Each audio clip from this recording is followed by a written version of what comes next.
Yeah, right outside the home here on St. Charles, this 5-alarm fire has just developed from an inferno to a monster. Check out this scene behind us here as thick, dark, black clouds of smoke billow in from the top of the home there. We've got firefighters that are working to try and douse flames that are now shooting up from the top of the home with as much water as possible. I've got Mardi Gras historian Arthur Hardy with us here right now. Arthur, you spoke with the owners of the home. I did. Bill and Ann Grace, who did not want to go on camera, which we understand, but said the fire, they believe, started in the basement and went up the walls. Commended the fire department on the terrific job they're doing, but this does not look like it's under control yet. This right side just a second ago looked like it burst into flames. But this is just a real tragedy. There are some Rex officials on hand. They don't want to go on camera or issue a statement, but of course everyone's heart goes out to the family.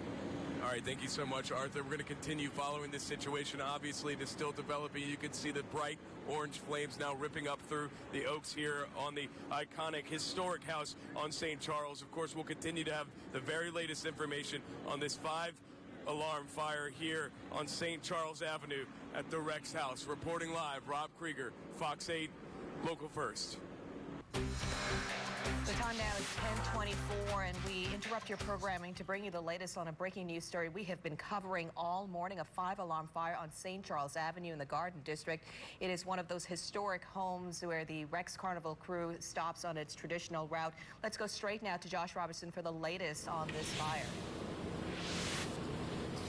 Thank you, Liz. Yeah, right now we're here on 3rd Street, right here near the corner of St. Charles, which is where many people may recognize this Montgomery Grace home. But right now, the fire has been burning for at least well over an hour, since before 8 a.m. actually. Firefighters have first responded to this. Now, right now, you can see, if you can see it because of the smoke, there is an open area right now, a wall. A big portion of this house has already collapsed, and flames are still shooting out of the top of the home. I will say the flames were much worse about 20 minutes ago. They were basically shooting out of every single door, every single window here at this home. But either the winds have changed, firefighters have been continually battling this all morning, and so the flames have slowed down just a little bit, but you know they're still burning inside of the home. Again, you can see them mainly shooting out of the very top of the home at this point from what we can see here where we are. Now, this is a very dangerous spot to be in here, anywhere near this home. So if you are traveling in this area, you need to stay away, and you won't be able to drive anywhere near this area. They've got St. Charles blocked off, as well as 3rd and 2nd Street. Every street surrounding this historic Montgomery Grace home right now. And right now, we're going to toss it over to Rob Krieger, who's on St. Charles with an update as well. Give y'all some pertinent facts, an update on this incident, and I'll let you know where we are. The fire department received a call at 7:44 this morning for this address at St. Charles and 3rd. At 7:48, the first company got here. The rest of the first alarm was here pretty quickly. They struck the second alarm almost immediately. The fire was in the basement when they got here. Below, we don't think of that too often here in New Orleans, having basements, but this house has a basement that's mostly underground. Some of it extends above. We are just right around the corner towards the back of the home on 3rd Street. And that's where we are, and we kind of roped ourselves into this area because when those flames were at their peak, firefighters were basically telling us we needed to be very, very cautious because with all those wind gusts that we're getting, they didn't know which way this thing was going to fall if it did fall. And so we kind of got boxed in here where we are, but it is a vantage point. You can see the back portion of the home where a lot of the damage is. I've only been up to the front to talk to Rob a couple of times, and I know that he's getting a different vantage point as well. But again, this area is roped off. You're not going to be able to go down 3rd Street where it connects to St. Charles. 2nd Street, 1 block over, is the same thing. And I believe over on 4th Street is also that way as well. So, people who are in their homes who are right across the street from this thing, they're not going anywhere. They can't really get their cars out. So we got a lot of people who we've talked to this morning already kind of, standing on just looking at this. And nobody who lives in this area, or excuse me, everybody who lives in this area knows what this home is and the significance of this home. One of the biggest challenges, besides the winds that they're dealing with today, the flames spreading very quickly because the homes are just constructed differently now, so that it's not as easy for flames to spread quickly when they respond to fires. But once again, if you're just joining us at 11:44, it truly is a tragic scene unfolding here at this historic home on St. Charles Avenue that has a great connection to our carnival history as we head into the peak of carnival season. The home is out of Bill Grace and his wife And he was a former Rex in 2002. 7:44 this morning, firefighters get the call. Fire had started in the basement. They arrive. It quickly escalated to a 7-alarm fire. Now, folks, that is the largest in the city of New Orleans. A large one that was even that huge was that huge fire on Canal Street a couple of years back. They are still at the scene right now. A lot of smoke, not as much flames, but they are still concerned about a risk of collapse. Now, earlier, part of the home did collapse. They have been dealing all morning with these huge flames. They moved in. They went to the second floor, the third floor. They even had one firefighter that was injured. They continue just pouring water on this. We heard from the fire chief that they coordinated with the Sewage and Water Board to make sure they had enough water to try to get this situation under control. One obstacle they ran into, which is a sobering reminder, don't park in front of fire hydrants. There was a vehicle there this morning as they showed up trying to deal with this huge fire at this historic home. Right here behind us, we're seeing much of the same. We're seeing just the bare foundation, the walls of the home, which don't appear to be connected to anything. Some of them seem to just be standing upright. It's actually kind of crazy that they haven't fallen over yet. But I wanted to just mention, because you mentioned perspective, and I don't know how many cabinets throughout New Orleans are just filled to the brim with Mardi Gras cups from Carnival season. But Sherry, who we talked to a little bit earlier, brought me a cup of water, and of course it is a Rex Parade cup that I'm holding here, drinking water out of, and it just goes to show you, I'm sure everybody around here has Rex cups, and it just goes to show just the importance again of this home and its connection to that parade and to Carnival season. And you know, of course I was parched and needed some water, but those firefighters just down the road from where we are right now, of course, they're switching in and out, trying to take turns fighting this fire. They're trying to stay hydrated. They're continuing to fight this. As we know now, it is a 7-alarm fire, and firefighters are still on the other side of this brick wall right in the yard of this home, just continuing to hit it with as much water as they can to get rid of every flame. There's still a lot of smoke, but it is that white smoke that you know from whenever they are starting to put out those flames. As they're starting to spray the side now, a lot of the shingles are starting to fall. There's a lot of holes in the wall. You start to wonder how much longer until a wall just decides to go down, and which direction it will go down. And that's why, as you heard from Chief McConnell earlier, they're saying, you know, this is still a fight that they're having right now with this fire, because they don't know if and when this house is going to collapse, and what will happen when it does collapse. And so everybody is still staying on their toes here hours and hours after the fact. It seems like all hope is lost. Obviously, Chief McConnell calling this a catastrophic loss for the family who's owned this home now for decades. The home was built in the 1800s. It's balloon construction. That basically means that the exterior walls go all the way up and down without any fire stop in between, which is uncommon in modern day construction, but that obviously fueled the fire up through the top of the building into the various levels of this building all the way to the attic. Earlier today we saw flames of 20 to 30 feet towering up above the house here, beginning to impact the nearby apartment there. But we have firefighters who've evacuated the nearby apartment. Now they're on top of the roof there. They've been using hoses from on top of the roof to shoot back down onto the flames here on this house, as well as using a remote hose as well that they're able to maneuver directly on top of the heat and really get those flames going. We've got some rain coming down right now as we speak. It's just beginning to start. That may help the situation. Doesn't always, it's not always the case that rain helps in a firefight per se, but it could help a little bit here. Of course, we're going to continue to get you the latest information here as we try and figure out exactly, you know, how long it's going to take for firefighters to try and get this thing under control. But Chief McConnell saying himself that this firefight is far from over, and the potential for collapse certainly is a potential right now with a 4-story chimney. He says is just freestanding right now. Another concern are the firefighters who've been going through so much right now to try and continue to fight this fire. It's heart-wrenching. Words really can't describe what is being lost right now. I mean, there's so much history. And at this hour, we continue our coverage on this breaking news situation, a 7-alarm fire on St. Charles Avenue. Let's bring you straight now to Rob Krieger. He has been on the scene. This is a house known as a Toston spot for the king of Carnival. Rob Krieger now with the latest. Rob. Well, Liz, it is an incredible scene out here on St. Charles, a mansion that has so many memories that have unfolded right here on the neutral ground where I'm standing for decades. Now sits crumbled at the weight of fire. Take a look behind me here. You can see straight through that home, daylight pouring in through the roof that is now non-existent, floors that have crumbled, walls that have fallen, timbers that are now burnt to crisp.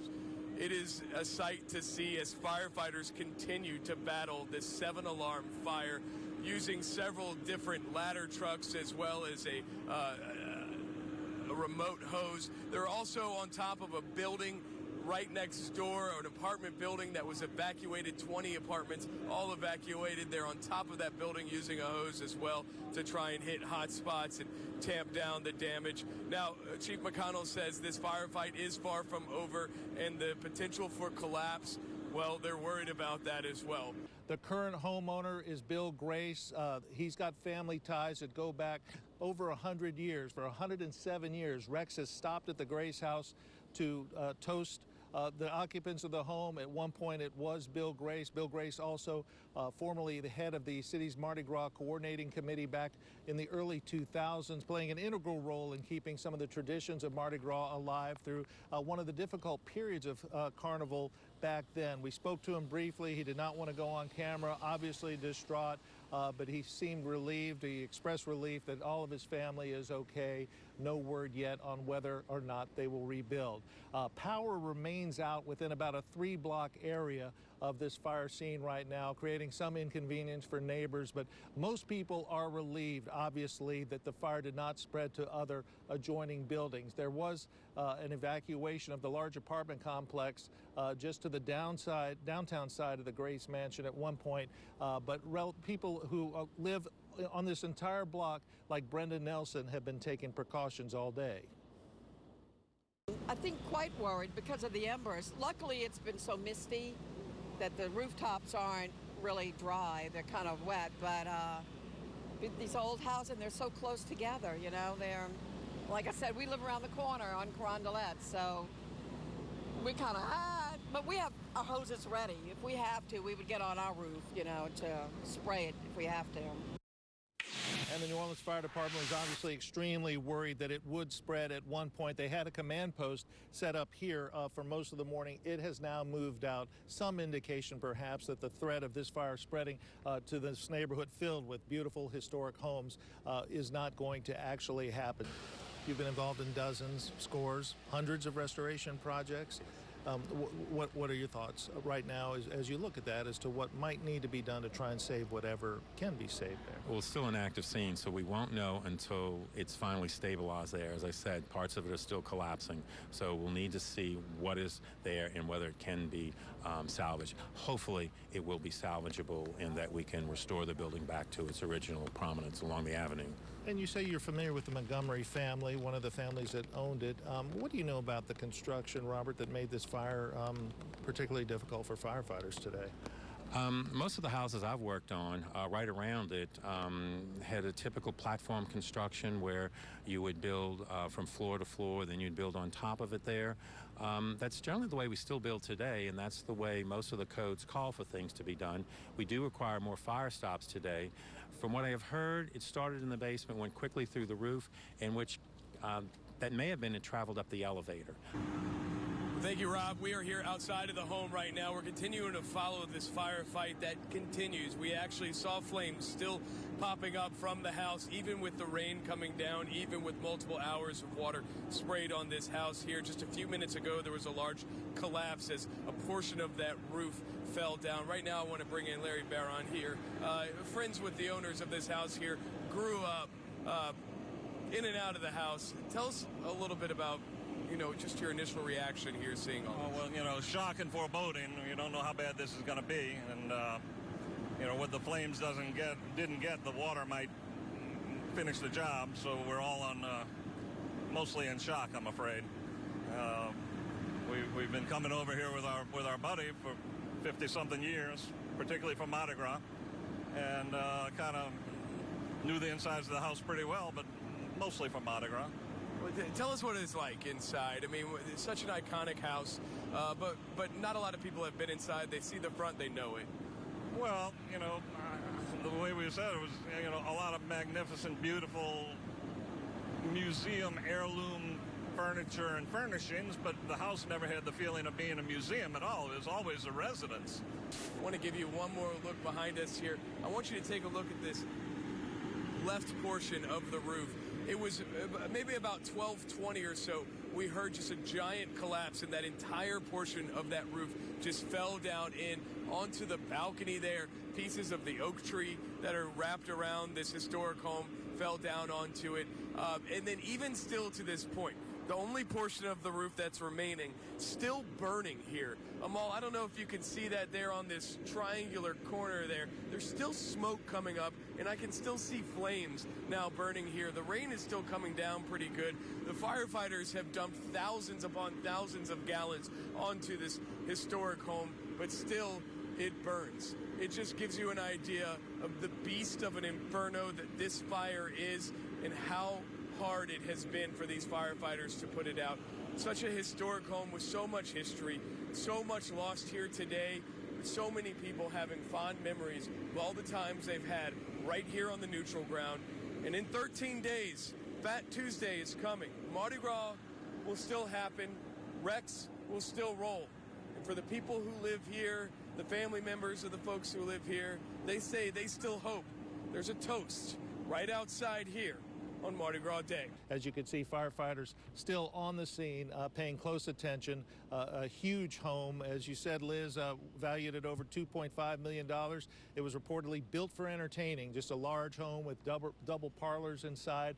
We can still see some smoke drifting across into the neighborhood right now as it's not completely out of the woods just yet, but we're not seeing those massive flames that we saw here about 2 hours ago licking up into the air as much as 30 feet. So that's the story from St. Charles Avenue as the New Orleans Fire Department remains on the scene trying to battle this fire at the historic Grace Mansion. Liz, back to you. Okay, thanks a lot there, Rob. So that sets a scene on what is unfolding in the historic St. Charles Avenue Street, known for its beautiful homes. And Mardi Gras historian Arthur Hardy says it is a sad day for the city of New Orleans. Natasha Robbins spoke with him about the fire and the loss. Natasha. Well, Liz, he said the loss is great, and he's holding on to hope that some of the history can be salvaged. Now, the mansion, he says, is a big part of what happens on Mardi Gras Day when Rex stops to make a toast there. In 1907, it was the home of King Rex and has become a part of the carnival tradition for years. He says he's been inside only once, and it was a wonderful experience, something he'll never forget. He calls it a special place. Mardi Gras people, it's affecting quite a bit. There's just a certain nostalgia about 2525. And it was a gorgeous building, even if it didn't have any connection to Carnival. And every year people, I think it's probably the most photographed house in the Garden District, because every year during Mardi Gras, there would be 3 flags in front of the house, 2 Comus and 1 Rex, indicating that a former king or queen of Carnival or of Comus lived there. And welcome back. We wanted to share this with you. This is a picture that was tweeted out by the Historic New Orleans Collection. Basically, it says, "We offer condolences to the Grace family on the loss of their home at 2525 St. Charles Avenue." A picture showing the historic home that went up in flames this morning. It has been a huge battle for firefighters. It escalated to a 7-alarm fire. Rob Krieger has been at that scene all morning. Let's go to him now to get the latest from there. Yeah, that's right, Liz. We're here right outside the 7-alarm fire. Take a look behind us here as firefighters, things are beginning to slow down a little bit here at the scene as they continue to try and fight flames. I'm still looking at orange flames coming up from portions of the roof. A little while ago, we saw some roof collapse, as well as the balcony collapse. Pieces of trees, the oak tree that wraps around this historic home fell down into it. Now, this fire started around 7:45 this morning. That means we're well into this, we're heading into the 6th hour of this firefight on the 7-alarm fire. Chief McConnell says it's one of the largest fires he's seen uptown, and it's such a historic home. This home known for so much of Mardi Gras. In fact, Rex makes a special trip across the neutral ground just to have a toast here where the King of Carnival once lived. Just such a historic home. We've talked to so many people today that have all these fond memories of this home here on St. Charles, and to see it now crumbling beneath the weight of flames and smoke is just devastating for so many people.